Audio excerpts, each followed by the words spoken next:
අයිබෝවන් සුබෝදෑසනක් හැම දිනකටම. ඉතින් මම කිව්වා වගේම සම්මා නාමය කොහොමද හැදුනේ, සම්මා ව්‍යාපාර සමූහය කොහොමද බිහි වුනේ කියලා කියන්නම් කියලා මම පොරොන්දු වුණා. ඉතින් ඒ වගේම මම කැමතියි ඒ ගැන කතා කරන්න. ඊට කලින් මම කැමතියි මම ව්‍යාපාර කරන්නට එන්න කලින් කොහොමද කළමනාකරණය ගැන අත්පොත් තිබ්බේ කියලා ඔයගොල්ලොත් එක්ක දැන් පොඩ්ඩක් බෙදා හදා ගන්න. මම 1997 ලංකාවේ රාජ්‍ය ආයතනයක් වෙච්ච රජයේ වාණිජ්‍ය විවිධ සංස්ථාවත් එක්ක සම්බන්ධ වෙනවා. තුන්වෙනි ශ්‍රේණිය ලිපිකරුවෙක් හැටියට. ඔයගොල්ලෝ අපේ වැඩිහිටි පරම්පරාව දන්නවා. ගොඩක් දෙනෙක් කිඹුල උදැල්ල කිව්වහම STC කිඹුල උදැල්ල කිව්වහම ගොඩක් දෙනෙක් දන්නවා. අන්නේ කෘෂිකර්ම සැපයුම් මහන්සියට තමයි මගේ පළවෙනි පත් වීම හම්බුනේ.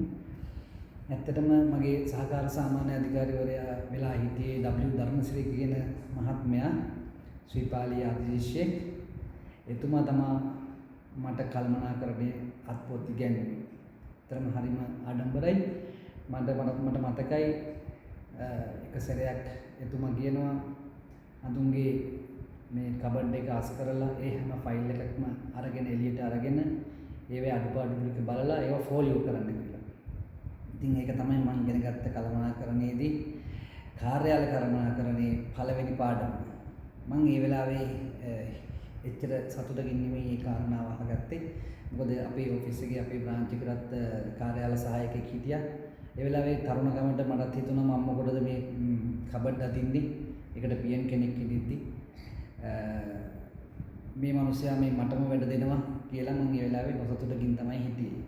නමුත් කාලයක් ගියාට පස්සේ මට තේරුණා එතුමා මට ඒ කබඩ් එක ඇතුළත වෙච්ච දැනුම සම්පූර්ණයෙන්ම ගන්න අවස්ථාව උදා කරලා දුන්නා කියලා.